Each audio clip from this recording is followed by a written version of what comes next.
Hi, my name is Christy, and this podcast is my pursuit to glean practical wisdom on femininity, homemaking, finances, and relationships from the God-fearing women in my life. Hope you enjoy this journey with me as we learn to smile at the future. Now let's dive right in. Hi, ladies, and welcome back to the Smiling at the Future podcast. I just can't get over how much fun this podcast journey has been. We are definitely ramping up, and I have so many great conversations coming down the line. I did 4 interviews last week, and I wish I could share them all at once because each of them are so good. I've had to exercise a lot of patience to roll them out at the pace that we've set. So all that to say, stay tuned because this podcast is going to be around for a while. And please submit any questions or topics you would like to hear covered on this podcast to smilingatthefuturepodcast@gmail.com. And if email is not your preferred mode of communication, you can also send your questions through our Instagram page. And now to the topic at hand today, we are going to be discussing how to live well with roommates and or housemates, which I believe is a very relevant topic for singles. Liz Tittel is a returning guest, and you'll hear why I've asked her back in a moment. But you can also hear our first conversation on what to consider when buying a house as a single woman if you look back in the archives. Liz shared what she was looking for in a house when she was house hunting and many other pieces of wisdom around buying a house. And that might not even be something that's on your radar right now, but maybe it should be. Or at least it may get you thinking in that direction if that is a goal you have in 5 to 10 years. Liz also recommends some resources during the course of our discussion today, so I will have all of those linked in the description of this episode. And now, here is Liz Tittel. Well, we have added some listeners since the last time we spoke on this podcast, so I think it would be prudent for you, Liz, to share a few details about your life before we get started on the topic today. Sure. My name is Liz. I've been married to my husband, Josh, for almost 3 years. We have 2 little boys. One is 2, one is 1, and we have another little boy due in June. So we've been very busy in our few years of marriage, but the Lord has blessed us. We both got married later, and we both really love and wanted kids. So we feel very, very blessed to have been blessed so quickly with so many little boys. We live in Kansas. I did spend most of my adult life and single years in California, which is how you and I know each other. So, yeah. And Liz, the credibility you lend to the topic that we're going to discuss today comes from my firsthand experience of, I guess I was kind of a part-time roommate living in your house and also watching you interact with your other roommates. But what I think is really interesting about having you do this discussion is the added dimension that you bring to the table of being the homeowner. So you had to choose roommates, housemates, you had to set up the house culture, the house rules. So you just had to navigate all those decisions as well. So you got to kind of just a bigger picture of what this looks like to be a good roommate, and really excited that you bring all of that to the table today to enhance this conversation. And it's one that is a topic that's very much needed, but not often addressed. So I think it'll be helpful, at least for ladies who live in contexts where they're in a roommate situation, which might just be California. I don't know if this is something across the US, but it seems like in California, a lot of people need roommates just to afford the cost of living here. We're going to just jump into the first question. What are the benefits of having roommates, housemates, and what were specific ways that roommates blessed and encouraged you? Great question. And I'll just hit the first one on the head that you just mentioned, and that's the shared financial burden of housing costs, which is one reason a lot of people have roommates. It helps to be able to, whether it's you're both subleasing, a rent, or like in my case, toward the end there, it was my home that, having roommates help me pay the mortgage. So there's the shared financial burden, but also depending on who you're living with and the type of relationship you can have with them, companionship, friendships, accountability, learning to grow and live in understanding with other people with different personalities and habits than you do. I was single for up until my early 30s. So having the opportunity to have iron sharpen iron or have friction in a sense with other people to shave off some of my rough edges, I would hope, help me learn to communicate better with different personality types, different people with different backgrounds, different experiences. I think number one, help keep me from becoming too ingrained in my own ways and my own habits that it would have been really, really hard to get married and move in with someone else. So in that sense, it's very practical to be living with other people who don't let you become so internally focused that you don't know how to get along anymore. I think you and I both are from large families and know the benefit of having many siblings. So it kind of carries over to that as well. But specific ways they've blessed and encouraged me. I mean, wow, we could talk a long time. Over the course of let's just say 15 years that I had roommates. So from the time I was 18 till the time I got married, I think I had 7 or 8 roommates, including a college roommate. And then my first roommate is still my best friend. We hardly knew each other. Like, I knew her sister, and she had just moved out to Los Angeles to go to Grace Community Church. She was a OR nurse at the time. And I was looking for a place to live that was a little closer to where I was working.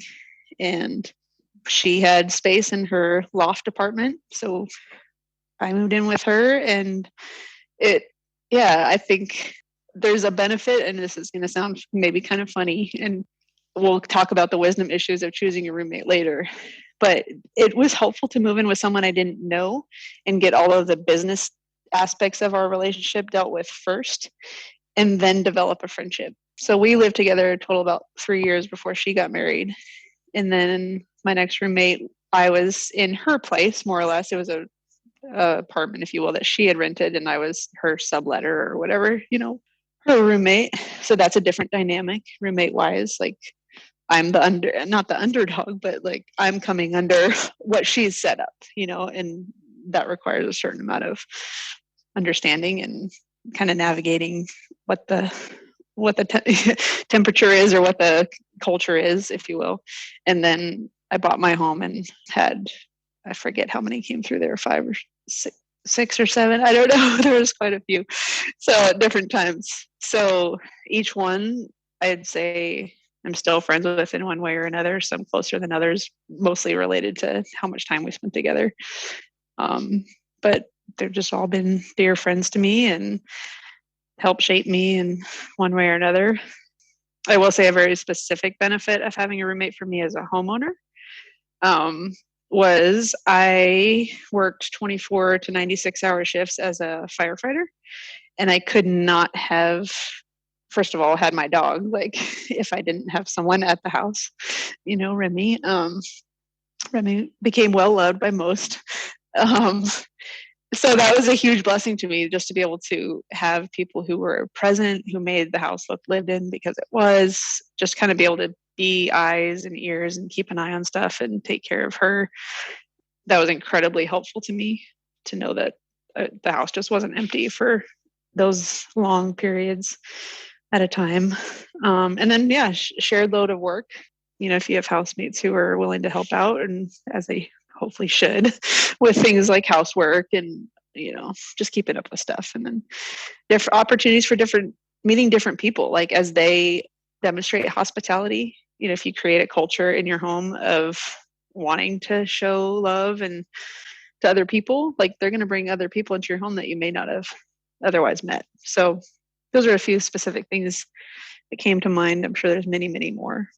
Yes. No, those are all great ones. Those are most of the ones that I had jotted down as well.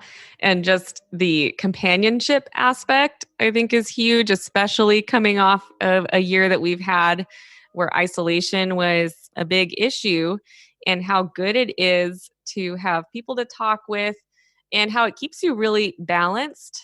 It helps rein in your thinking in different areas. I think if you see someone who's alone too much, they get a little weird. You get, they've been ruminating too long in their own thoughts and they need help with talking things out. And usually more people around will help you to stay more balanced in even your thinking about different issues. So just that companionship has so many layers to it that it's really good for people. And I love how you said just, not getting set in your ways. In other words, I think that's something that most people look at single people who have been single too long is that they're very controlling of things. They get just not very flexible.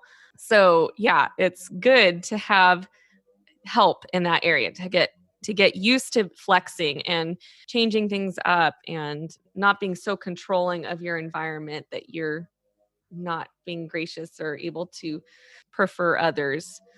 What questions do you ask someone before they move in? What a good question. I think that's partly going to depend on who the person is. Like, is this someone that you've known for a long time? Is this someone you don't know at all? Do they come recommended from someone else? So a lot of that's going to depend on how much you already know. But some very specific things, and one question we'll get to later is whether or not they're a believer and what that means. Like, a lot of people say they're a believer.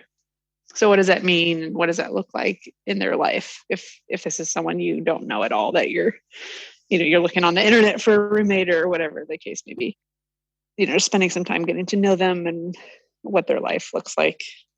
But if it's someone you know and you have a decent idea of their character, it depends on whether or not you're managing the rental, if you will, or if they're managing it. So for example, if you're moving in with someone else, like, do they own the house? Like, what's their lease look like? Are they subleasing it? Do they have permission to sublease it? Yeah, there's a lot of, even I'm not going to get into all the legal things about renting, as a renter, as the person owning the home, there was some things I felt safety wise I needed to be aware of and kind of have in place so that, yeah, if there was an issue, it's a good idea to have, if you're the homeowner or whatever, have your roommate sign a lease. There's very simple ones you can print off online. I don't think I necessarily had everyone sign it. I don't think I ever had you sign a lease. But just so that, unfortunately, even among fellow believers, there can be conflicts that arise that sometimes can't be handled in the context of the church. And it helps to have paperwork if, God forbid, it ever should get to something legal. Renting out your own space can be very complicated. So you want to try to make sure you're moving in with someone who has excellent character, and then just do what you can to protect both of you with the appropriate paperwork.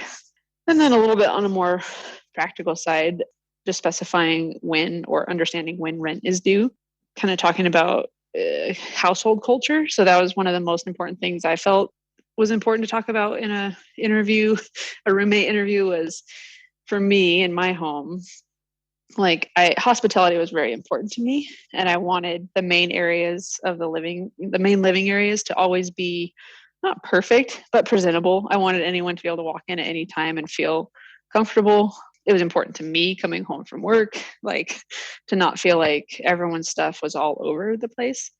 So I asked that people, they were welcome to do work in the common areas or work on stuff or have stuff out. But when they were done, to please take it back to their rooms for the purpose of creating a peaceful environment, an environment that was conducive to hospitality. Other than that, things like habits or schedules can be really important. Like I talked about, Tara, my first roommate, she was an OR nurse. She worked a pretty normal schedule. Like, she worked, I think, like 7 to 4. It was like a normal-ish hours. Whereas I worked 24 hours. I worked 7 a.m. to 7 a.m. So in one sense, it worked out really well because we both felt like we had the house to ourselves quite a bit. But in another sense, if I needed to sleep during the day and it was a weekend and she was going to be home, at that point we shared the same room. So just understanding, how schedules would work, what time, if you're going to share a room, especially, you need to talk about bedtimes, quiet times, when the lights are going to be out, sleep habits, things like that. Like if you're a super light sensitive sleeper, you may need to pay a little bit more for your own room so you can get the rest that you need. Or if you're a person who really needs some quiet away from people time to refresh, kind of the same thing. But if you're super social, then maybe find another super social roommate who wants to stay up till, wise hours, shall I say, talking about life. And, no matter who you live with, that will probably happen at times. And then other expectations, housekeeping responsibilities, internet use, laundry, when stuff is available, noise. So stuff, I don't know, those are just a few things to throw out there, but just communicating expectations up front, I think, is really helpful and really important. And I've always kind of been of the mindset, it's a lot easier to kind of start out really firm and like, these are the boundaries, and lighten up, than to be like super loose and try to like rein people in. I think too, knowing the social expectation of a roommate. Some people are, just looking for someone to share that financial burden, and they don't really care if you talk to them or not. But there's other people that they really value that potential friendship and just having someone they can talk with and interact with. And to them, that's a really important thing to bring up. So, what are their expectations there? Are you someone who likes to stay in your room and are not going to be home very often? Or are you like, yeah, I would love to like cook dinner with you and talk with you certain evenings of the week and just develop that friendship and have that companionship? So knowing those types of expectations. Should you have a roommate who is an unbeliever? Is it biblically wrong? And what are the possible downfalls? I really like this question because it really made me think. And knowing there's a broader audience and even a broader cultural audience, like if you were to go overseas, like in Europe somewhere or whatnot, the sense might be different. But I'm going to just share some wisdom principles. The first one that came to mind was 2 Corinthians 6:14, which is, do not be unequally yoked with unbelievers. For what partnership has righteousness with lawlessness, or what fellowship has light with darkness?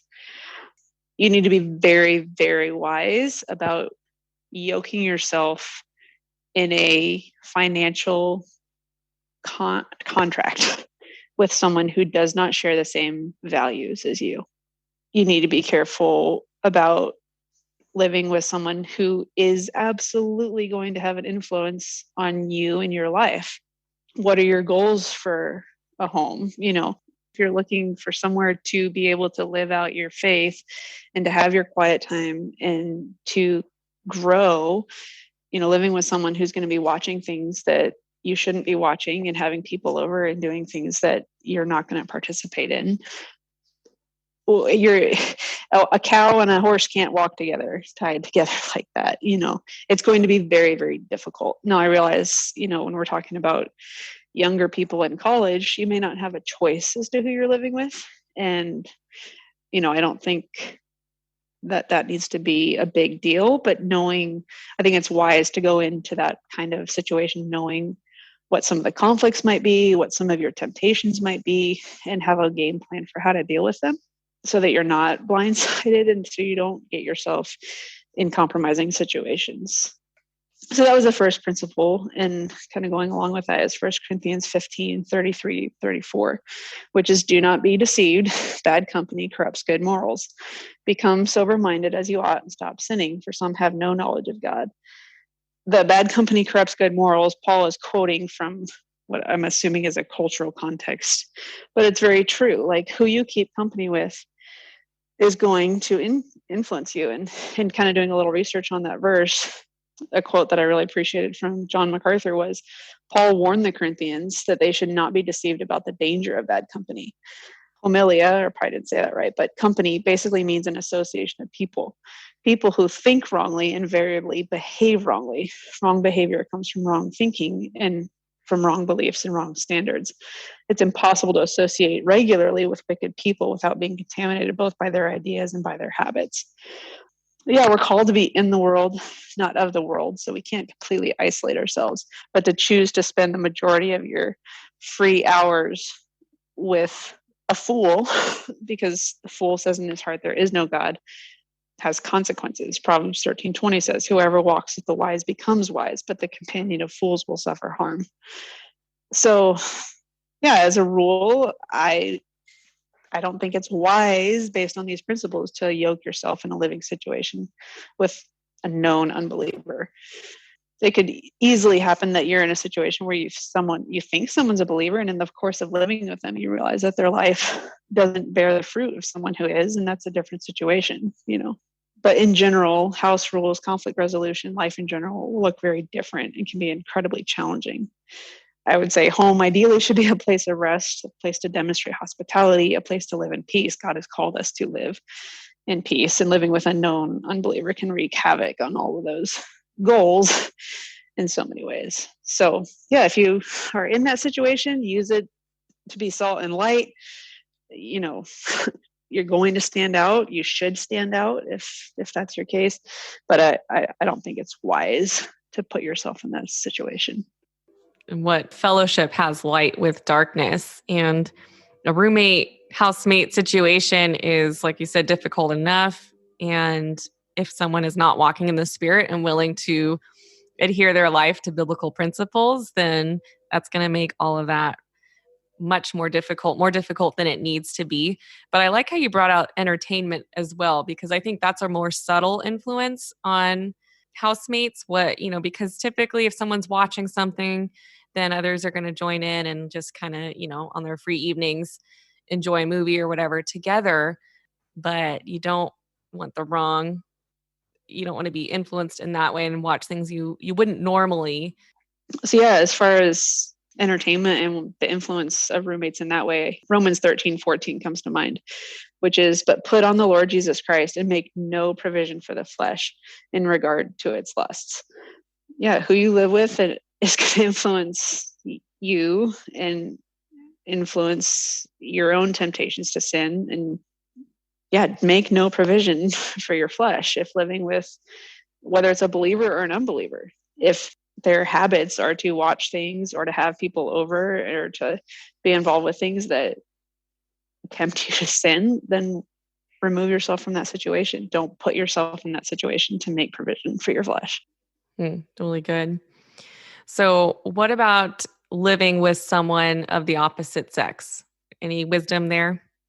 Yeah, I would say a lot of the same wisdom applies. Again, going back to Romans 13:14, put on the Lord Jesus Christ and make no provision for the flesh in regard to its lusts.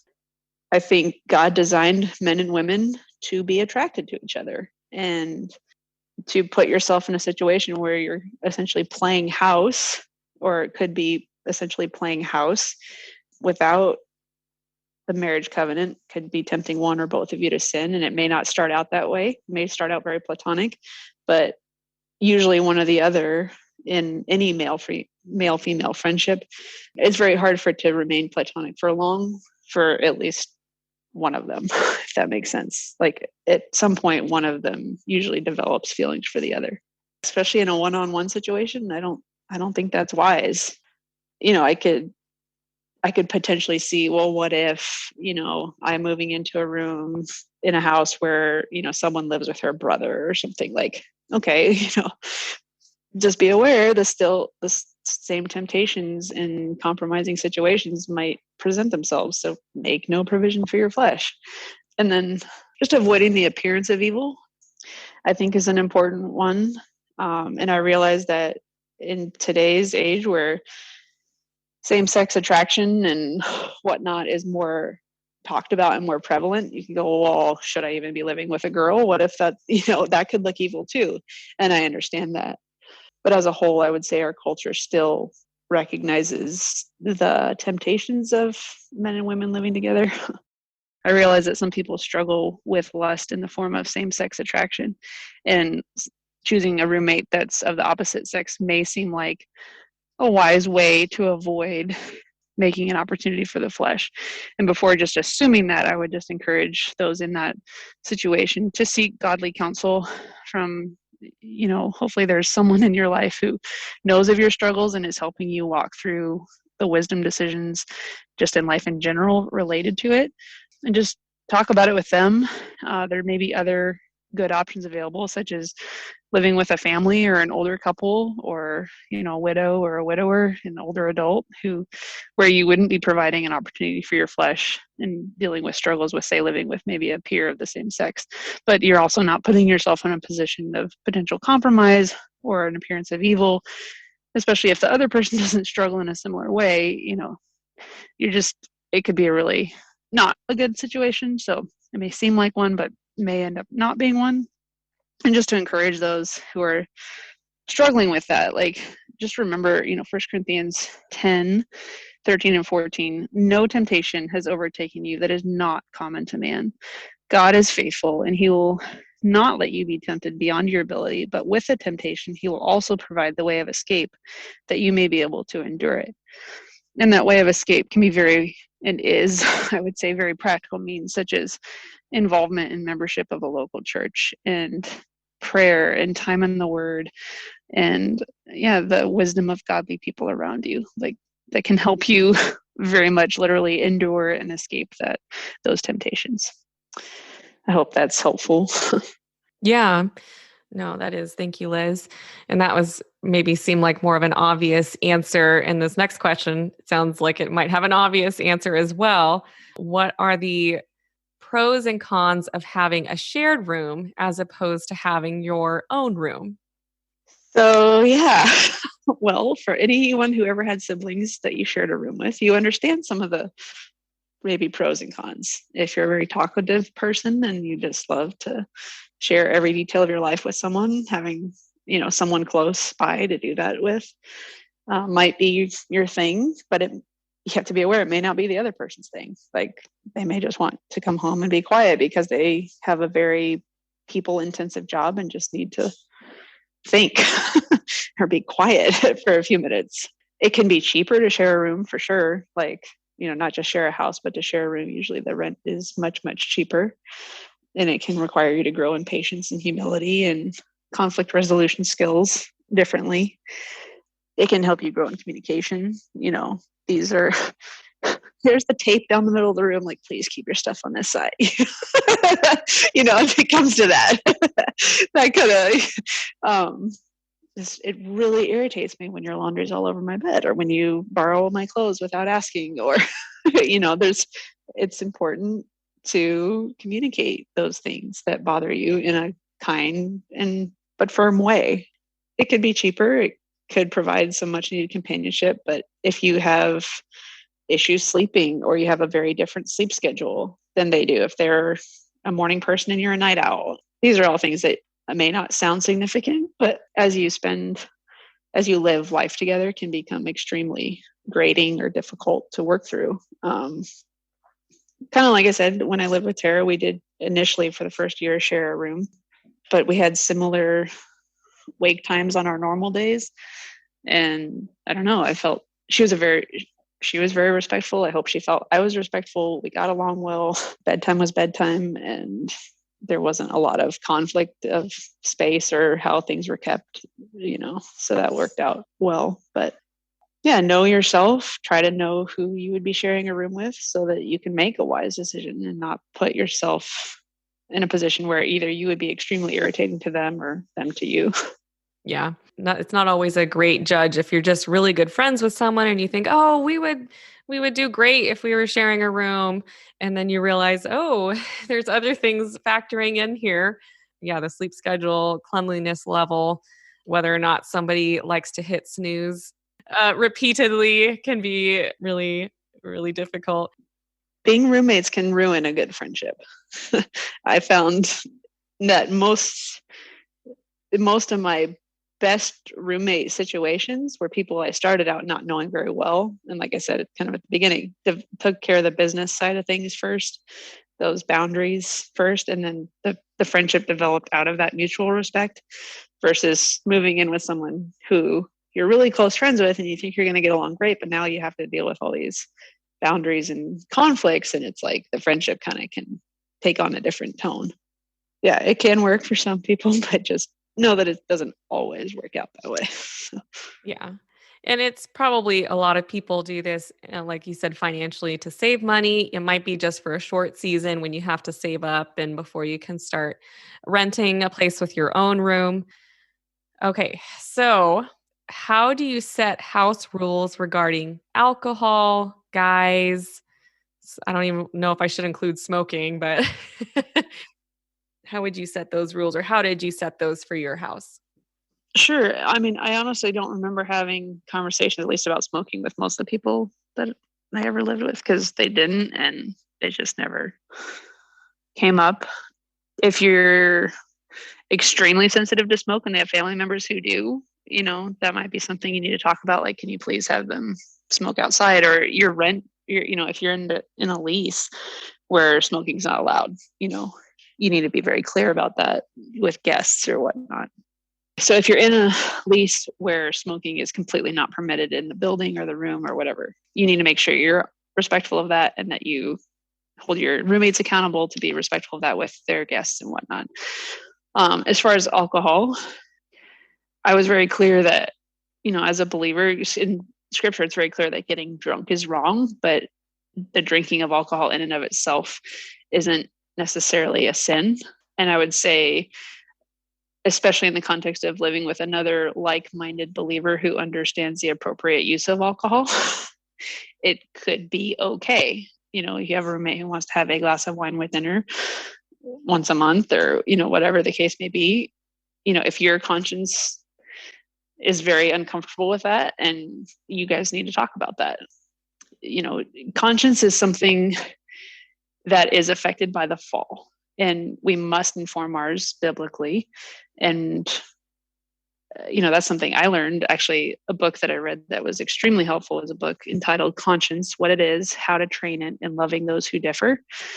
I'd highly recommend it for anyone to read, but especially in roommate situations where you might have a roommate who might feel differently about alcohol than you do. And no, they're not going to be getting drunk or whatever, but they would like to have a bottle of wine in the, pantry to cook with or enjoy on occasion. So just to be aware that it's not necessarily in and of itself sinful, and just have frank discussions about it and what that would look like if you start to see a tendency towards using it too much or using it to deal with emotions or difficult situations, then, being a loving sister and coming alongside them in that way. So yeah, that's not super black and white there, but it's an important discussion. Like, how do you feel about alcohol, and how do you use it? Are you comfortable with its use? If I wanted to have a drink with dinner or something. So I hope that's helpful. Absolutely, getting drunk is wrong. Having a drinking party would be off limits. But yeah, there's different views that are still within godliness as far as specific alcohol use. But if it's something that's your home and you're not comfortable with it, just make sure you're clear about that up front so that they can make an informed decision about whether or not they want to move in with you, if that's that big a deal to them. Yeah, knowing, again, the tendencies of the people moving in. If someone is maybe a lot younger in the faith or a lot more immature, it might be a good boundary to set. Like, we're just not going to have any in the house. As far as guys, again, I would say know the maturity level of the roommates you're living with and establish boundaries as needed, whether that's curfew or where they're spending time together, how much time they're spending alone together. If you're dealing with spiritually mature roommates, you may not have to be overly specific until there's an issue that requires clarification or clearer boundaries. But I'd say, like a lot of these issues, just communicating clearly up front about the expectation to live above reproach, the expectation to not make provisions for the flesh, and to have a home that's comfortable. Like, it can be very awkward to have a roommate who's dating someone and they're all over each other on the couch, and it makes the house awkward for everyone else. That's just talking about that kind of stuff. Like, it's not considerate. Like, please be considerate of how you're making others feel.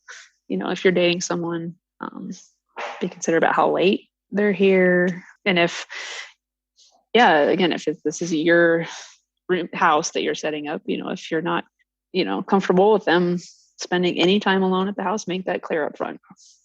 So yeah, it's really hard to make this a cookie cutter answer because different people of different maturity levels and different inclinations to sin could need more or less boundaries. So talk about it, communicate, communicate. So Yeah, maybe just a good principle, just, you're welcome to have your boyfriend over, but please don't have closed doors when you're spending time together in the house. And that just goes back to the principle of be above reproach. And if the person wants to live a Christ honoring life, then they will gladly adhere to that kind of accountability. They're not going to buck at that, and they're going to be like, "Oh, sure. Yeah, definitely. We'll keep the door open. We'll keep above board." or stay in common areas. Like I felt really, really awkward anytime Josh, my now husband, when we dated, I don't remember him coming back down the hall to my room hardly ever. And if he did, I felt really awkward about it. Like, you don't belong back here. Like, we can stay in the common areas. I care about you. I trust you. I don't think anything bad's going to happen, but it just didn't feel right to have him in my room. So yeah, just even stuff like, yeah, stay in the common areas, please. Like, there's no need for you guys, unless he's helping you with something, move a piece of furniture, not to be overly ridiculous. But as a rule, please don't be hanging out in your room together. And I get some how floor plans might make that difficult, but so again, not black and white. But wisdom can be implied there. I think another thing, if you have multiple roommates, giving them a heads up if you have a guy coming over so that people don't come walking out in their PJs or, are dressed appropriately. We always did that. We had a kind of a little group thread when we had another lady roommate, and we would just let them know when my brothers were coming over, and you can't always predict every time a man's going to be in the house. Sometimes they just drop by unannounced, or it is just a way to show consideration to the other roommates when you just, hey, so-and-so is coming over this evening for this amount of time, whatever you can do to give people the heads up, that's helpful. Yeah. And another on that topic, I didn't really think about guys that aren't boyfriends. So a couple of situations that we had at our house was I did not have any family in California, and I have 4 brothers. So when they came to visit, those are guys staying in our house with, other ladies. So yeah, making sure that my roommates were okay with that, they were comfortable with that and knew what was going on. And they were like, that wasn't a problem. There's not going to be one of us here alone with one of them at any time, or, just making it comfortable for them too, so that they didn't feel weird staying there. But those were some other guy situations that weren't boyfriend related that came up. Yeah, we had families stay with us. We had couples stay with us for a week while he was working on his doctorate, but the wife was there. So these were all situations where my roommates knew they were coming or what was going on, but I never felt like there was any issue with the fact that there was a man staying in the house because of how it was set up. So know your roommates, communicate with them. And if they're uncomfortable with it, like if you have a roommate who's had some trauma in the back, in her history, and that's not comfortable for her, then respect that. It's her home too. Even if you're the homeowner, like you have made it home for someone else, and you need to be respectful of that as well. And that applies to every aspect, not just guys. That's a really good point. Yeah, it's their home too. You've made it their home, so make them feel at home as well. That's a good thought. Okay, so what is shared and what is personal as far as house supplies, food? Do you have any guiding principles for that question? Sure. Well, I can tell you how we did it. And again, not everyone doesn't have to do it this way, but a lot of stuff like toilet paper, paper towels, cleaning supplies in general, that was easier just to kind of share. And I kind of just included that with the cost of rent. Like it wasn't an additional, like, okay, you owe this much extra this month because I bought toilet paper, And I know some people who do what's more of actually kind of a fire department thing, but it's like house dues. Like this is the rent, and then this is how much you owe on top of that for the shared stuff, depending on what was purchased, whether that be food or snacks or cleaning supplies, laundry detergent. So again, communicate about that. As far as expectations, I would say In general, food in most cases is going to be a personal thing. You might have a roommate who has a very specific diet, spends a lot of really good money on specific foods, and it wouldn't be right to just be digging into that. And that's hard-earned money, and they need to eat that food for specific reasons or whatnot. But things like condiments, like you don't want 3 things of mustard and 3 things of ketchup in there. Like, it can just get overwhelming. So from a practical sense, yeah, how much space is there in the house? Is it 4 girls sharing one refrigerator? There was times where we split up the refrigerator into kind of quadrants, and that was your shelf or part of a shelf, and whatever you could fit on that was yours. So yeah, communicate about it. But very practically speaking, if it would be impractical to have everyone be buying their own toilet paper and condiments and flour and butter, sugar, stuff like that, that's just easier shared, great. But yeah, communicate about it, be willing to share, especially if they have guests, your roommate has guests over and needs a little extra iced tea or, whatever you might have on hand. It's good to be willing to share, but it's also good to respect each other's property. And, people, not everyone in your house might be making the same amount, and to be digging into their food when that's what they had for the rest of the week or the month is not appropriate. So Yeah. And that speaks volumes if you're willing to respect that. You might be like, oh man, they're not going to notice 3 chips missing, and you just kind of eat little bits by, snack on that. Or, oh, hey, they're not going to notice that I'm using their shampoo. So just, the principle behind it, God sees that. And is your lifestyle, if you want to be pleasing to the Lord, he sees the heart, he sees what you do in secret, then those things are going to be really important to you because God sees the heart behind it. So respect that person, live a lifestyle in front of people and in private that honors the Lord, because you do live for an audience of one. Yeah. Treat other people the way you want to be treated. And if you have a baking emergency and you needed to use a stick of butter, then tell them and replace it or pay them for it, or, make it right. Or if it's kind of like I use this, you use that, you're just talking kind of back and forth, like, okay, we're pretty even. Yeah. And that's a way you establish trust with your roommates as well, when you're upfront and open about those kinds of things. So, okay. So, do you have any helpful tips for how to practice hospitality when you have roommates? Well, going to go back to Old Faithful, communicate about it. Kind of like we've talked about the other question. Hey, so-and-so, my family's coming into town, or someone requested if we could use one of our rooms to host a couple people for Shepherd's Conference, whatever the case may be. Talk about it first before you commit to it. Make sure your roommates are okay with it, that they're okay with the dates, that they don't have they don't have finals week, or, something going on where your hospitality would impact them, whether that's overnight guests or dinner guests. Be considerate of their schedules and your noise and its impact on them.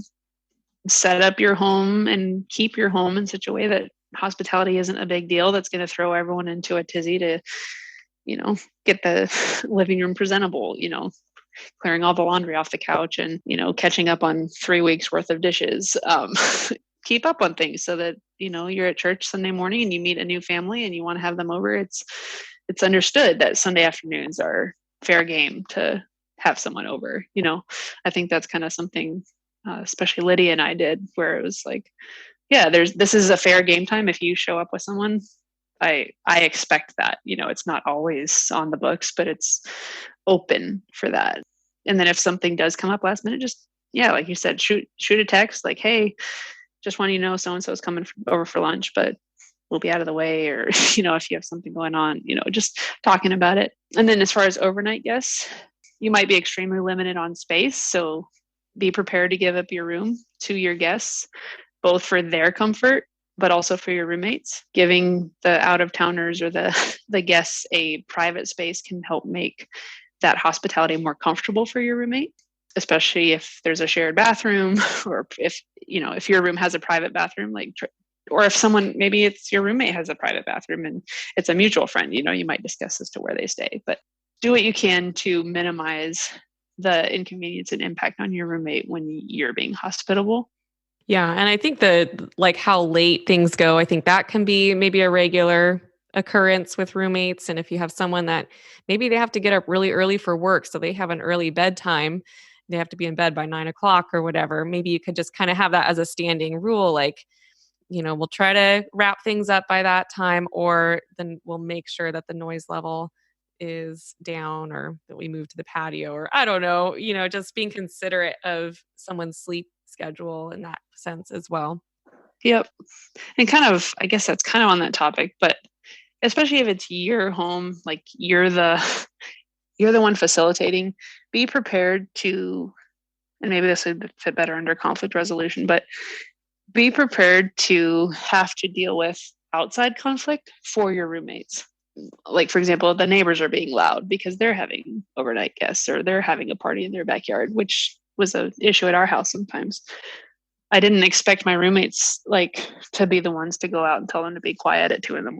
Like, they would come talk to me and I would go out, and that was appropriate. That's my home. It's appropriate for me to handle the conflict with the neighbors. Yeah. If you're the facilitator, be prepared to be the leader, to be the one responsible one for those kinds of things. How do you navigate conflict between roommates? So that could go a couple ways. That could go between me and a roommate, or that could go between two other housemates. And I would say to some extent, I probably had to deal with both. The principles of biblical, conflict resolutions apply for sure. If the one who knows is the one who goes, if someone offended you, you go to them. If they come to you and you offended them, then resolve that conflict. But as far as foundationally, establish good communication. Talk about what bothers you early on, not waiting for it to grow into this wild tree of bitterness that, so-and-so doesn't do the dishes ever, in your mind. And you just have this huge offense against them. After a few offenses, if you will, just go to them. If it's not like a sin issue, but it's just something that bothers you. For example, there was times where I would go to work for a few days at a time and I'd come back and I felt like the same dishes were in the sink as when I left, or they were in the drying rack. It bothered me. I've been gone for 3 days. Why are the same dishes there? So I would address it hey, it really bothers me when, can you please try to move things through the process? But after, honestly, a situation like that, after I've addressed it once, I would find myself coming home and being angry still because the same dishes are still in the dish, rack, or why don't they ever do anything? And I realized that I had a choice. I had addressed it with them. They heard me, and maybe I don't know why the dishes were still in the dish rack. Maybe they had a really busy week, or maybe they were busy serving other people, but it was on me at that point to assume the best about them. And I realized I had a choice. I could come home and be angry that their same dishes were in the sink or the dish rack, or I could just choose to bless my roommates by just dealing with them myself. And it's a very small example of conflict, but sometimes it's the little things like that when you're living with people that create the greatest amount of hard feelings. And you have to be very careful of your own heart. The dishes in the dish rack are not a sin. The situation in and of itself is not a sin. My response to it was the sinful response. And, sure, maybe it would have been nice if whoever it was, was more considerate, but maybe they weren't being inconsiderate. I don't know what was going on. I'd done what I could to try to correct it, but it was my choice at that point to either come home and be angry about it or just come home and have joy in blessing and serving them by taking care of it. That would be one example. As far as conflict between two other housemates, where you're the middleman because you do own the home, or because you're living together and they talk to you about it. In general, I would, first of all, encourage them to talk to the other person. I understand this is upsetting to you. This is a conflict at this point between you two because you two are sharing that bathroom and they're, leaving their stuff everywhere.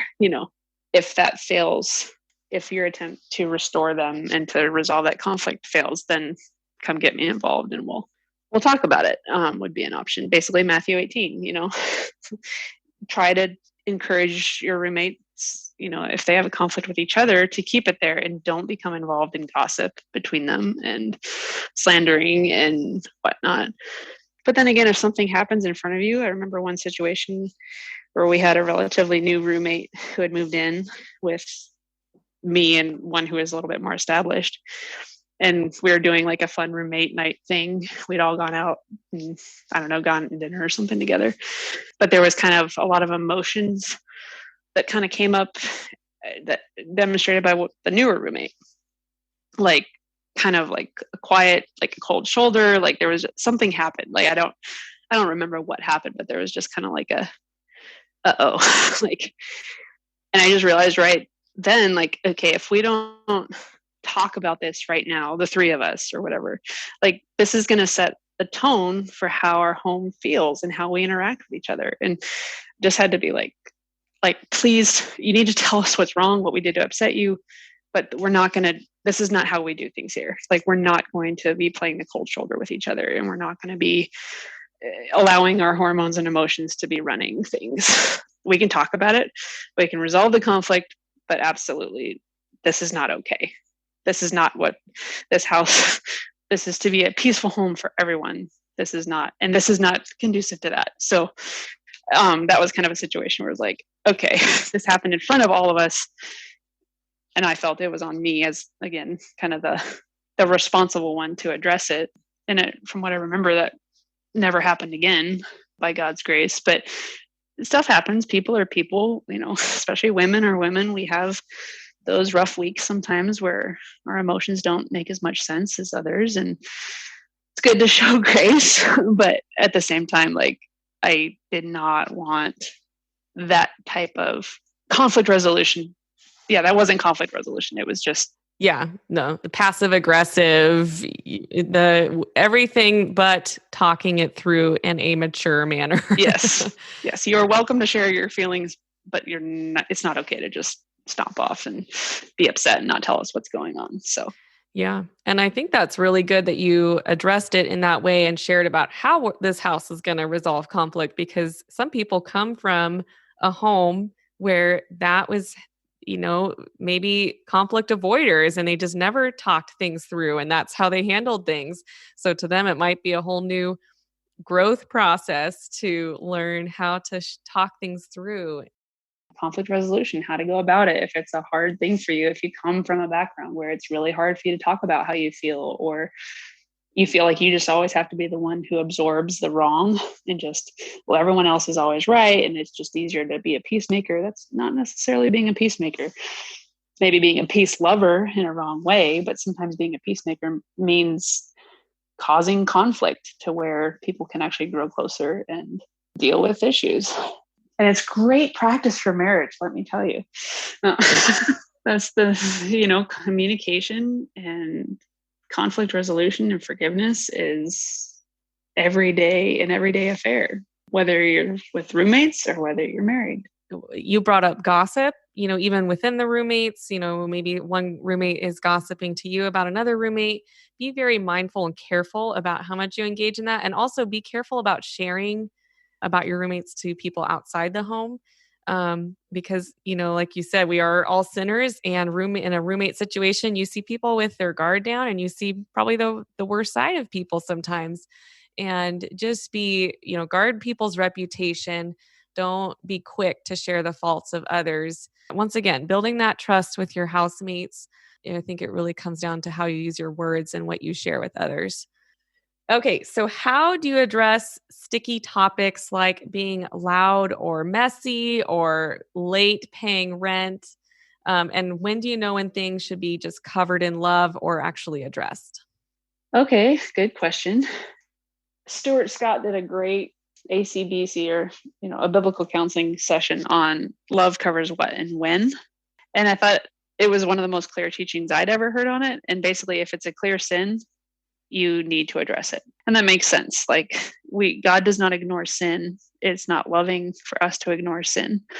Now, some things might appear to be sin to us that aren't. For example, going back to the dishes situation, I could presume that my roommate was being inconsiderate and selfish by leaving her dishes in the sink. Do I have clear evidence of that? No, I do not know her heart. Now I can absolutely have a conversation with her and try to draw out her motives in her heart and try to address that. But for me to assume that and come down on her for something I don't know would be wrong of me. So as far as what love can cover, I think maybe that is still a good example of like, I don't know their motives for why these things are still here. I can choose to either continue to let it upset me and address it again, or I can just choose to cover it and just deal with it and not be offended by it. But I cannot, what is not an option for me is to allow myself to become bitter about it. So I would say if it's a minor offense like that, where it's something that irritates you, like it really irritates me that you leave your hair in the sink. It really irritates me that you, talk about it. Like hurt is the seed of bitterness. So it may not necessarily be a sin that they're committing, but if it's hurtful to you, I would say it's worth addressing so that maybe your heart can be addressed, so that maybe their heart can be addressed, and so that it's communicated. It's on the table. This is bothersome to me. Could you please try not to do that? But be prepared for it to happen again, because if it's a habit, it dies hard, and they may not be aware of how, because it doesn't bother them. So be careful about letting hurts develop into bitterness. And if you've addressed it once and it's not a sin, then you need to probably just let it go at that and find reasons to be thankful for their hair in the sink. Thank you, Lord, that they have hair. Thank you that I have a roommate who helps me pay the rent. Thank you that I get to bless them by taking it out of the sink. Now, if it's creating a financial issue because of the plumber, then and that was another thing. I was like, okay, if you refuse to use the screen, if I have to call a plumber to come get the clog out of the drain, that's going to be on you. Like the finances are on you because I've asked you to use the screen and it's not happening. It's okay. You don't have to maintain it, but you're going to have to pay for the consequences of that. But just definitely guard yourself against bitterness, against ruminating in that offense, and allowing yourself to be unforgiving. Find ways to be thankful for them.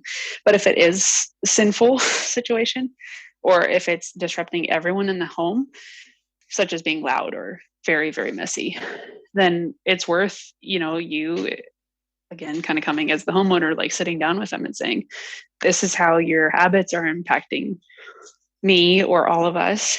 And what kind of, just help them talk through their heart on it, like, or their habits, or what's going on. Like, is there something going on in your personal life that's making it hard for you to concentrate or to do your work? Or is this a habit that you need help breaking, coming alongside them in that way.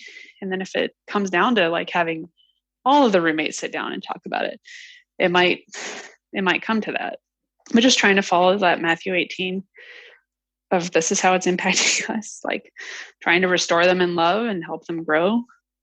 I guess those would be those kinds of issues, but you won't all necessarily always have like a clear sin of like, okay, you're bringing your boyfriend in and sleeping with him. Like that's a clear sin that needs to be addressed one-on-one with them, and then brought to bring 2 or 3 witnesses, take it to the church. Hopefully you all are members of the same church, or hopefully they are a member of a church that you can go to the elders and say, help, my roommate is sleeping with her boyfriend and I don't know what to do.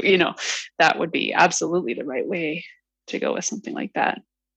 Yeah. And you can't control somebody or make them change. And so I like how you said you bring it up maybe once or twice, but then you choose to, if it's not a sin issue, change your heart and attitude on it.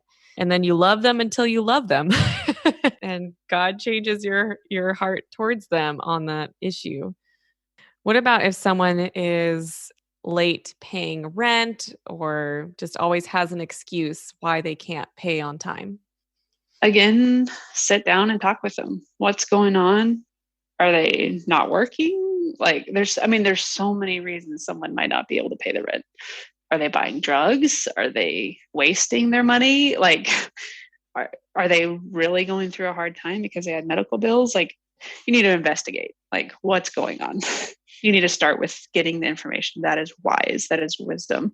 And if it takes sitting down with someone else, like if you have a dad who's a godly man who's involved in your life, sitting down and having him, or your mom, like a godly older woman to sit down with you and have that conversation with your roommate, depending on the circumstances surrounding it. If you already know or have an idea of what it is, it might change your tactic. But I'm going to just play out a scenario, I guess, to give you a more full answer. Like, they're just not working, or they're just not paying because they're spending their money on coffee and movies and whatever. They're just, they're not being wise with their money, and you're the easiest one to slight.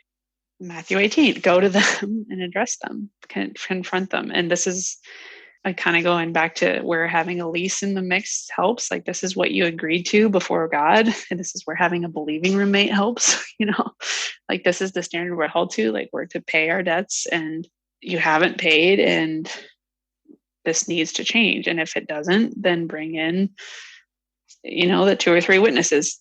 In most cases, I would say in this scenario, probably not your roommates.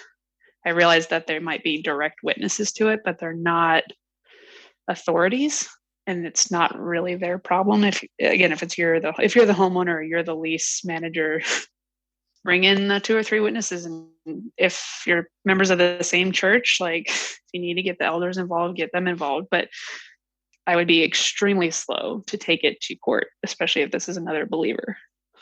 So even to the point of potentially being to your own hurt, that they're abusing their rent. It would just you would need to seek wisdom from the elders of your church on how to proceed from there. Because even if you do get the law involved, it's extremely sticky, and oftentimes they have more rights than you do because they've been in the property. So be careful who you pick as a roommate to begin with. Make sure they can afford the rent. Talk maybe before they move in about spending habits and whatnot, but biblical principles apply. So maybe they need help learning to manage their money better. Offer to go through like a Dave Ramsey with them, or like, how can, there's a lot of different possible solutions, but it's kind of depend on the scenario. And your heart behind it is you want to see them succeed and grow. And so you're not quick to condemn, but you want to come alongside them and walk with them through different issues.